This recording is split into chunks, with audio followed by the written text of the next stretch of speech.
Assalamualaikum anak-anak, bagaimana kabar kalian? Ibu mendoakan agar kalian diberi kesehatan oleh Tuhan Yang Maha Esa, sehingga kalian semangat dan fokus dalam belajar. Untuk materi kali ini, ya, merupakan lanjutan dari materi sebelumnya. Kalau minggu kemarin kita membahas peradaban awal Indonesia, untuk minggu ini kita akan membahas tentang peradaban awal Eropa. Jika kita berbicara mengenai awal peradaban Eropa terbagi menjadi dua, yaitu Yunani dan Romawi.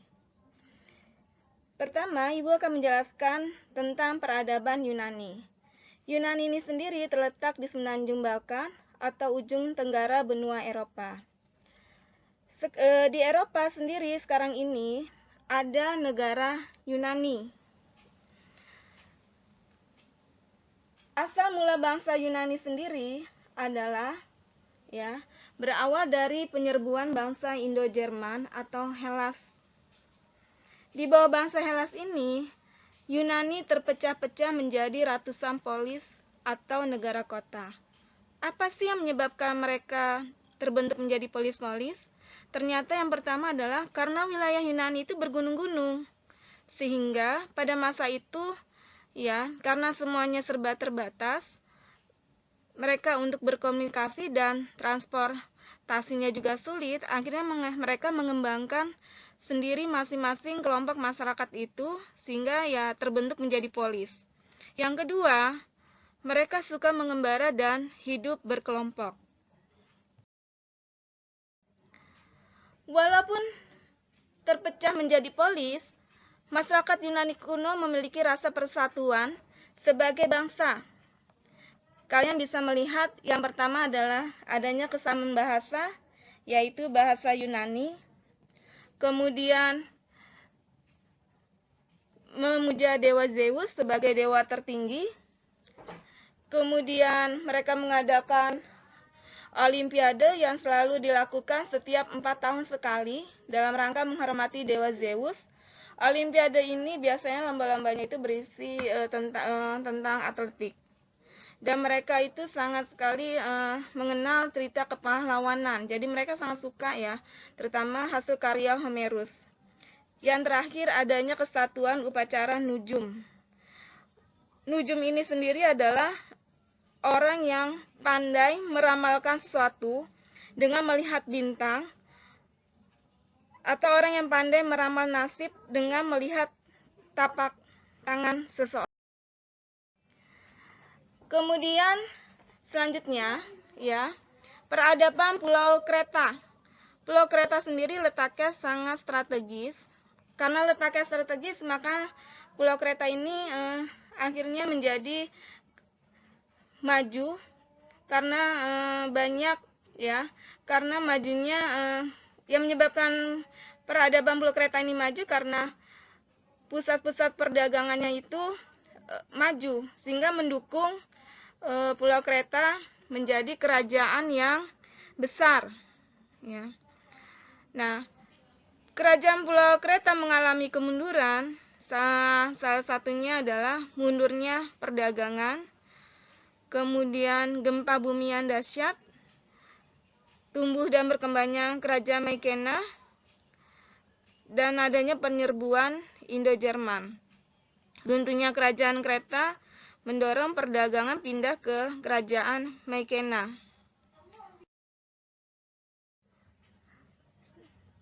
Bagaimana dengan sistem pemerintahannya? Di Yunani, sistem pemerintahannya itu terbagi menjadi dua, yaitu sistem pemerintahan Sparta adalah negara diktator militer, dan sistem pemerintahan Athena. Sistem pemerintahan Sparta adalah diktator militer, di mana sejak lahir anak Sparta sudah diatur dan diawasi oleh negara.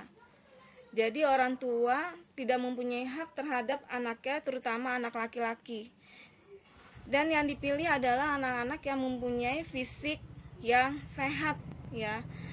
Pada umur 7 tahun harus dilepas keluarganya dan ditinggal di kamp-kamp militer untuk mengikuti latihan keprajuritan yang berat. Sejak umur 20 tahun, daya tahan mereka terhadap penderitaan dilatih dan ditingkatkan, sedangkan ilmu pengetahuan diabaikan. Mereka juga harus hidup sederhana dan tidak boleh menyimpan kekayaan.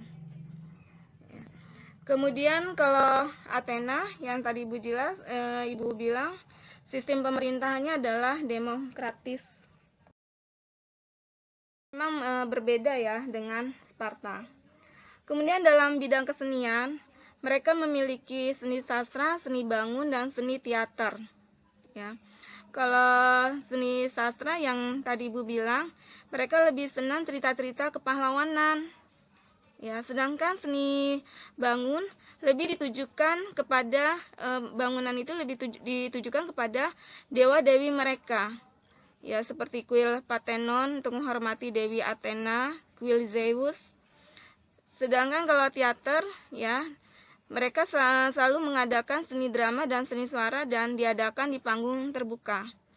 Dalam hal bidang filsafat dan ilmu pengetahuan, mereka memiliki ilmuwan, ya. Salah satunya antara lain ilmuwan itu adalah Herodotus.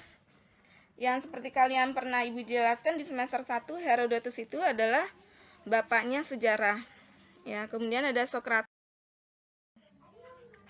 Dalam sistem religi, ya, mereka memuja banyak dewa atau politeisme, dengan dewa tertinggi atau utama adalah dewa Zeus.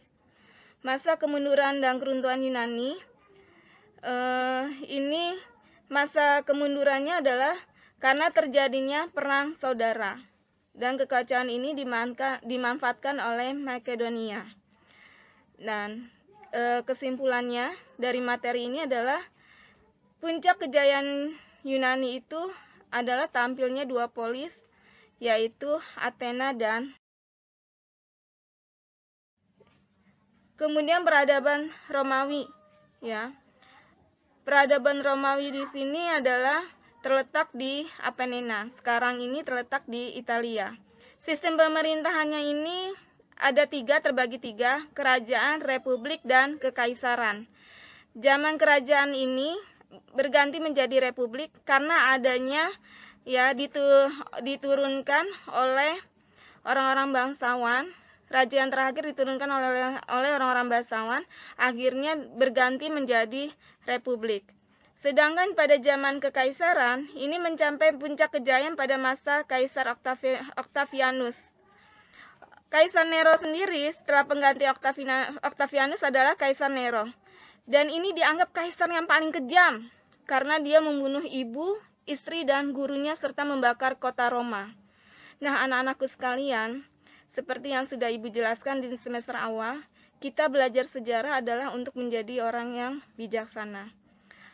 Apa yang dilakukan oleh Kaisar Nero itu adalah hal yang negatif yang tidak patut untuk dicontoh. Ibu harap dari materi peradaban ini kalian mengambil hal yang positif, ya. Ya, bidang kesenian. Bidang kesenian ini ada 3, seni bangunan, seni patung, bidang bahasa dan sastra. Seni bangunan di sini ada yang terkenal adalah Colosseum. Bangunan berbentuk stadion yang dapat menampung ratusan ribu penonton. Pertunjukan yang diadakan di Colosseum adalah gladiator. Biasanya itu tanding manusia dengan binatang, misalkan dengan singa. Ya, kemudian seni patungnya itu lebih kepada patung yang setengah dada, dan dia biasanya membuat patungnya itu adalah tentang tokoh penguasa. Kemudian sistem religinya sama dengan Yunani, menyembah dewa Zeus. Bidang ekonominya adalah perdagangan dan pelayaran dengan mata pencarian. Nah, ini kalian lihat gambar Colosseumnya. Kemudian ini contoh seninya, seni patungnya ya setengah dada. Kemudian biasanya mereka tadi Ibu bilang yang diambil ada tokoh.